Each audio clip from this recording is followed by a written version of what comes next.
खबर शामिल करते हैं कराची से हमारे bureau chief Ashraf Ali Khokhar. New Karachi industrial area में बैंक से रकम लेकर निकलने वाला शहरी पुलिस की बरवक्त कार्रवाई के बायस लुटने से बच गया। पुलिस की जुर्रतमंदाना कार्रवाई ने शहरी को महफूज रखा। New Karachi industrial area sector B12 में होने वाले पुलिस मुकाबले की सीसीटीवी फुटेज हासिल कर ली गई। पुलिस मुकाबला बिल्कुल फिल्मी अंदाज में पेश आया।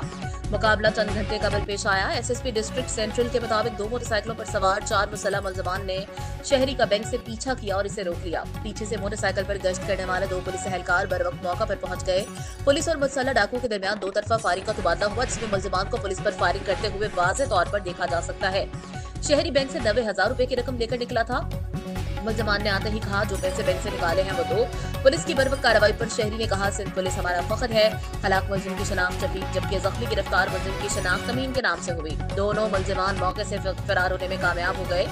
पुलिस ने 2 पिस्तौल, गोलियां और एक मोटरसाइकिल भी बरामद कर ली। कराची पुलिस चीफ ने बहादुर एहलकारों के लिए CC फर्स्ट और नकद इनाम का ऐलान किया।